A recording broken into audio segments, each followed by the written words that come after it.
Hello, Nima, can you hear me? can you hear me okay? Yes, right.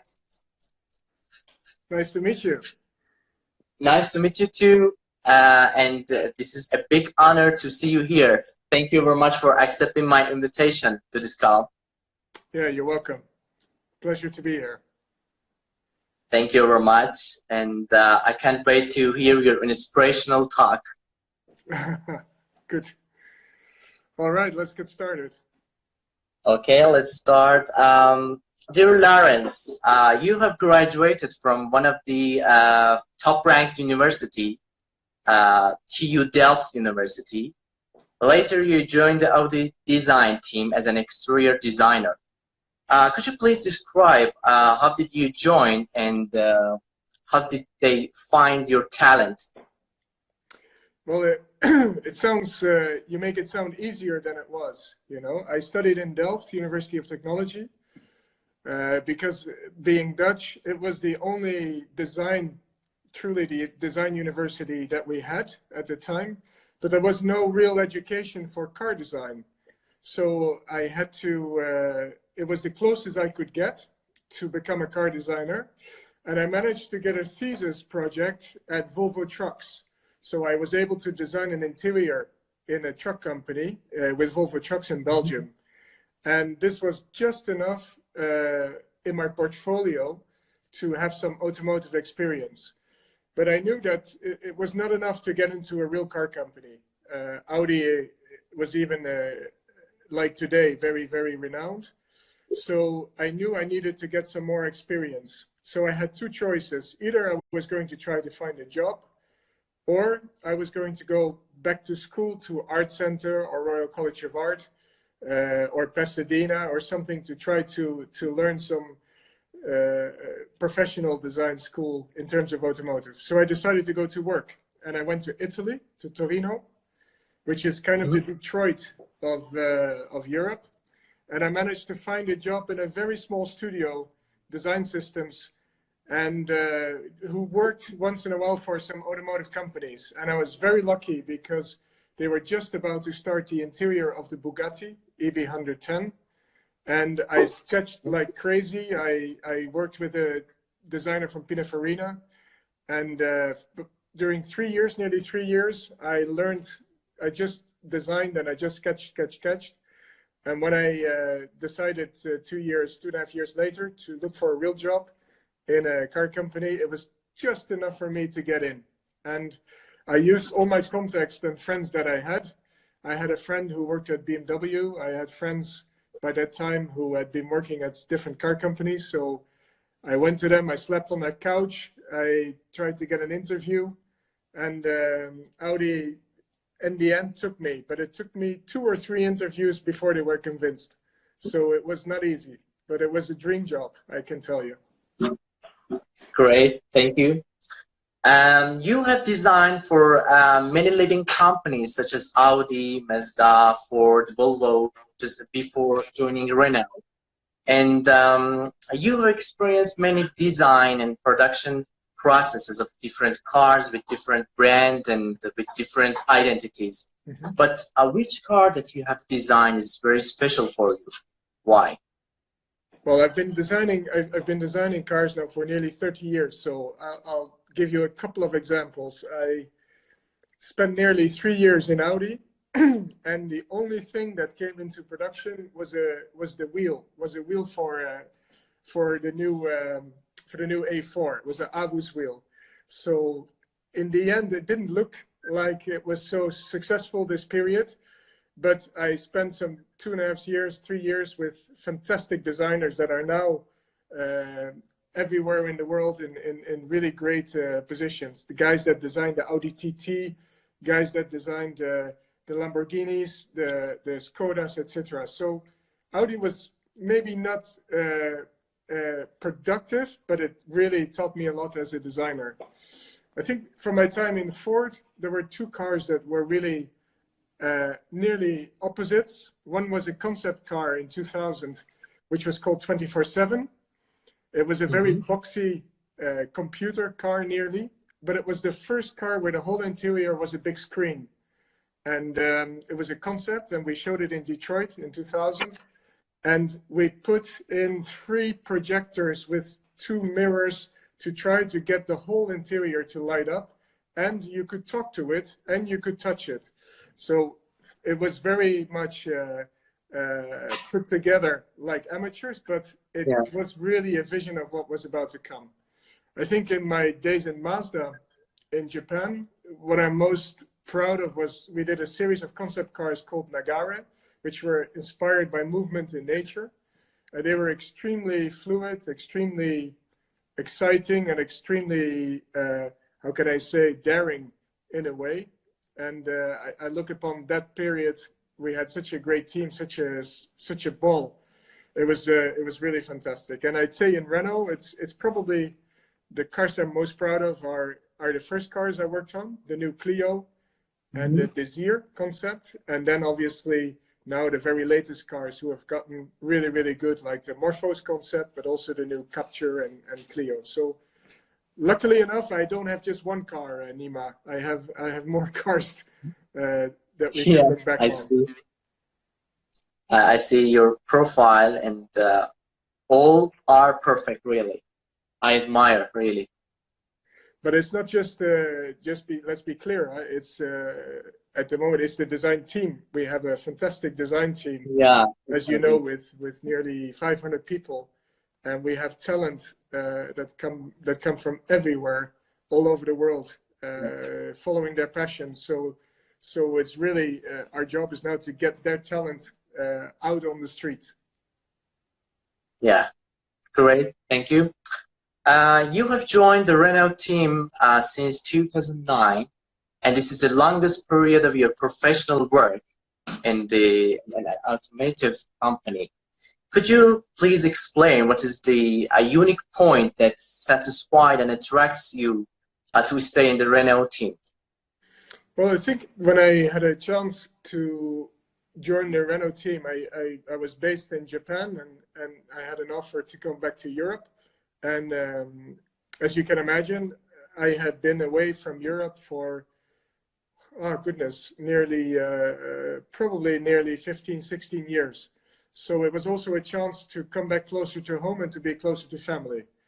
And then obviously that was from a personal point of view, but from a professional point of view, the Renault design team has always had a fantastic reputation, like very creative, very conceptual, very good in concepts, not just in styling, very daring, very ingenious, with extremely good talent, very, very good talent. And so I was really seduced and quite intimidated in the beginning, impressed by this. And I think it was also, what was also interesting is that the Renault design was in a period where they wanted to open up a new chapter, you know, and for a designer, this is always a very good thing. If you have a big company that wants to make a big step, a different step, if they looked for somebody to just keep on going, maybe it wouldn't have been so interesting. But the challenge of the job to really give a new dynamic and a new direction to the brand was fantastic. So it was not a hard choice in the end. It was easy to be convinced. As we see. Thank you. In one of your interviews, you have said that your design strategy in Renault is based off the cycle of life. Could you please describe a bit more? Yes, in fact, Renault is a very human-centric company, and we've always been a very popular company, making cars for everyone, for every stage in life. So we make, as you might know, we make Renault Sports, we make emotional cars, we make crossovers, we make MPVs, we make commercial vehicles. So the idea was, how can we create a link between all these vehicles? What is the story that we can tell? And because Renault has always been creating vehicles very close to the lives of people, we said, why not make a story about the cycle of life, which starts with falling in love. You know, if you don't fall in love, there's no life. Then you create, then you find somebody and you want to discover the world. So you want to explore. Then everything goes well. You start a family. Then if you start a family, you realize you need to work. You want to have some fun. And then you have wisdom, you know. Once you have achieved all these stages in life, you achieve the stage of wisdom. And this cycle of life, we could link it to all the cars, you know, falling in love. This would be the first car that you fall in love with. This could be a Clio or a Twingo. Exploring the world, this could be our crossovers like Kadjar or Koleos. Starting a family could be your Scenic. Working is our commercial vehicles. Play is Renault Sport, and wisdom, these are our electric vehicles, our innovative vehicles, cars that really look forward. So we managed to link our cars to every stage in life that our customers could need a car in, and this became our design strategy. Great story and great strategy. Thank you. And how you transfer these emotional stages into the form of a car? I mean, how you give it shape by these stages? Yeah, I think this is always the challenge, is that we have certain values as a brand, and then how do you translate those into 3D? How do you translate those into a vehicle? Because a vehicle communicates so much. Now, as I told you, we are a human-centric brand. And so we start with humans. So I felt our cars needed to look very sensual, because humans, we are not square, you know, we are not geometric, we are not architectural. Yeah. So I wanted our cars to feel really human and sensual and muscular. And this is in the form language. Then I wanted, because we are a French company, we are a Latin company, we are, you know, warm-blooded. I wanted our cars to be really warm, so with passionate colors, really beautiful, seductive, because many people come to France, how can I say, to enjoy life, to enjoy the culture, enjoy the history, to enjoy the way they live, the way they eat, the way the culinary treasures. So our cars needed to be really seductive. And finally, excuse me, our cars needed to be really simple, because we want to be popular. We want to be easily understood for everyone. So simplicity, sensuality, humanity were key elements, in fact, in our design language. And so this really shapes the vehicles. And then from a different level, we want our cars to be pioneering, because Renault is a very ingenious, innovative car brand. We came up with cars like the Renault 4, the Renault 5, the Renault 16, the Twingo, the Scenic, new concepts. So that's why we say also we want to be pioneering in all different kinds of mobility. Yeah, as we see. Thank you. You have a design team of up to 500 people in the world. I want to know how young, talented designers can join the Renault design team. Is there any opportunities, for example, any program or competition? Yeah, I think the the competition has become really strong for designers to join a design team in any car company. And there are more and more good schools, in fact, where you can go to find out if you have what it takes. You know, of course, you need to be able to sketch very well, but you also need to be able to develop your taste and develop a good vision for what you want the future to be. You need to be very curious as a designer and very optimistic in terms of seeing new problems that you can solve. And what we often do is we have a big program of internships.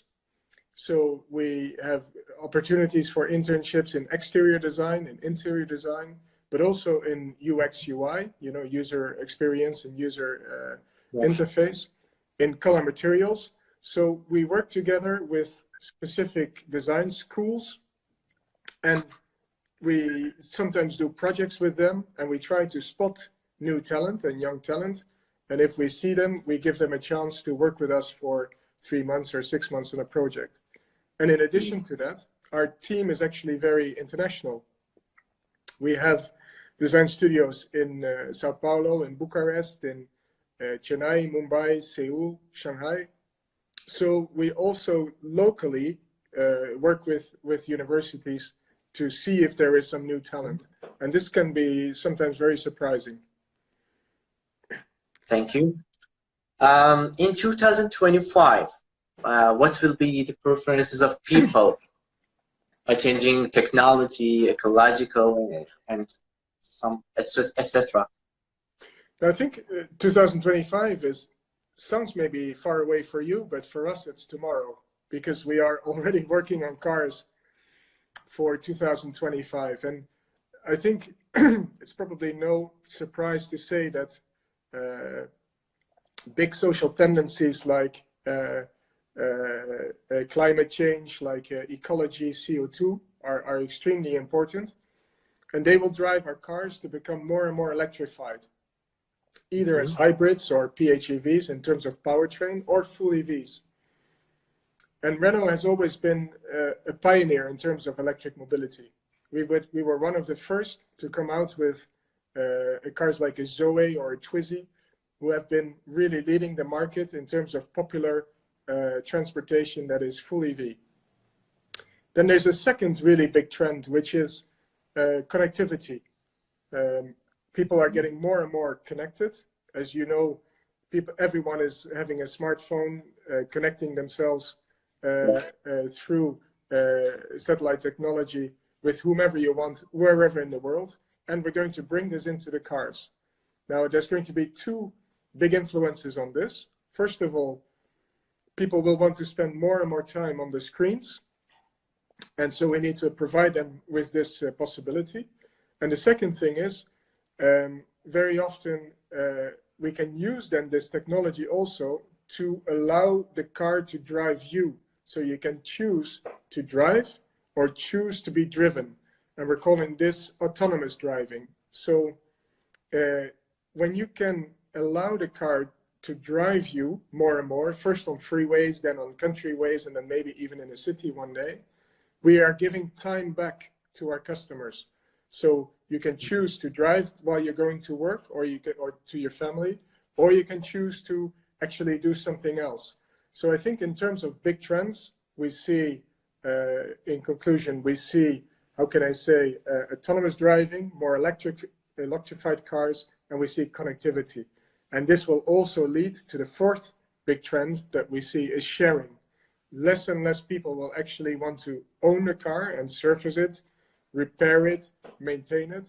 More and more people will actually want to use a car when they want to and not have to bother with it when they don't. So maybe we're going to get more into services where we offer you a subscription and you can pick any car, anytime, any service, mobility service that you want. So it's frankly quite an exciting period to be in car design. Yeah. What are the steps to become a car designer? Oh, I think first of all is you need to have talent. But just having talent and being able to sketch is not enough, but it's very, very important. I think the first thing that young students have to learn is to learn to express themselves by their pencil and a piece of pencil and a paper. And you need to become completely fluent. It's like learning a new language. You need to become completely fluent in this. But just like making music, just if you're able to play the piano, it doesn't mean yet that you're a composer, that you can come up with new melodies.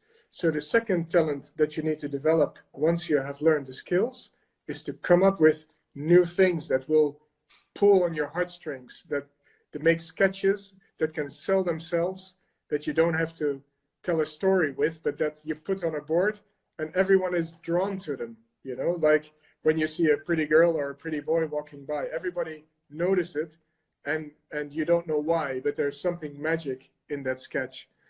And then once you have achieved that, I think you need to develop your talent, develop your skills. You need to be very curious. So because designers need to be optimistic so they can always see where there are solutions and not just problems.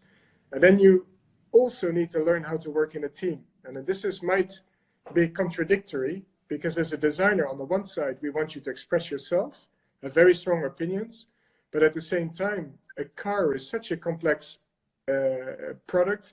We need you to be able to work together in a team with other designers, with engineers, with marketeers, with program planners. Otherwise, this car will not happen. So it's quite a unique set of capabilities and skills that is required to become a really good car designer. Great, thank you.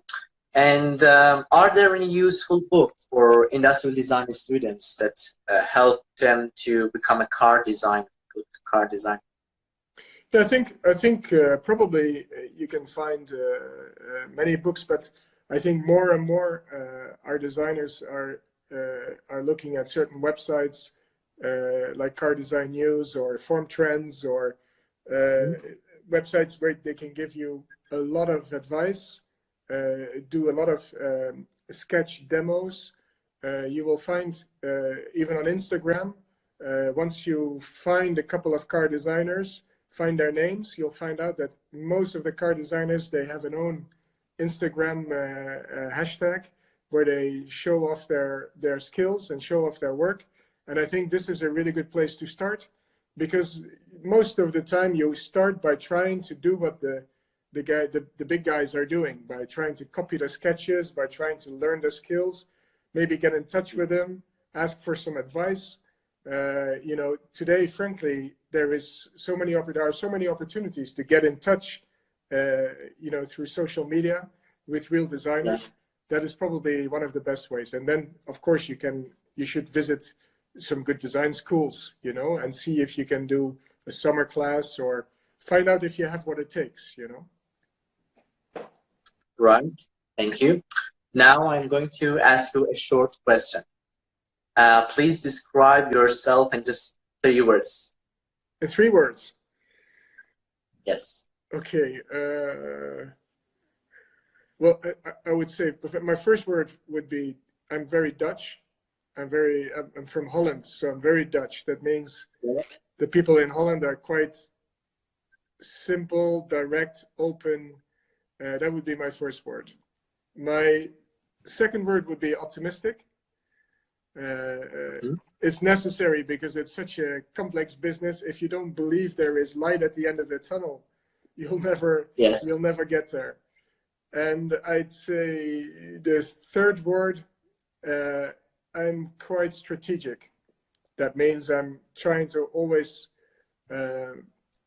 think of the consequences of what we put in place. Car business, you need to make decisions that will go for a long time. So you really need to anticipate. It's not a spur of the moment. You need to make sure that everything you do will actually last over many, many years. So I would say Dutch, optimistic, and strategic. Great. And your last sentence can be a piece of advice or anything you want. Oh, a piece of advice.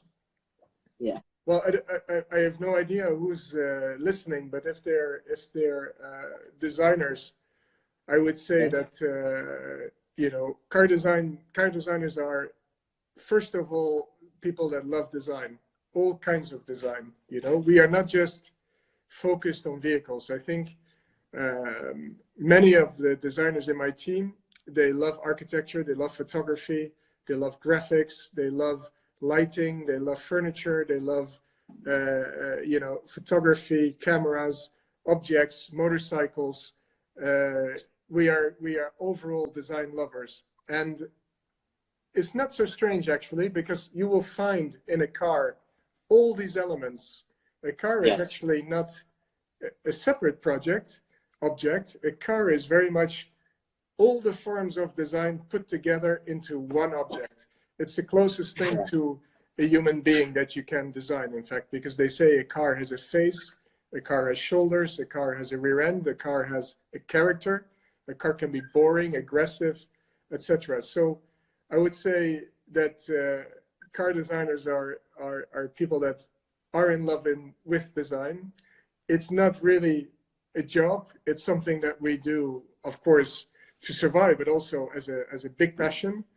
It's a job that is very necessary to help us find solutions in these troubled days. Car designers can give hope. Designers can give hope. Our job is to make the world more beautiful, and that's our obligation, and to make it a better place to live. You know, so we are designing the future, and we should. It's a big responsibility, but it's an exciting one. Yes, these are connected with each other and complete each other. Exactly. Yeah. Thank you very much. It was really a perfect talk, and it was really enjoyable and inspirational talk. Okay, thank And you, thank you Nima. very much. And thank you to It was a everyone big watching. honor. And I Thank wish you. you a nice day. Take care. Thank you. Have a Bye-bye. nice day. Bye-bye.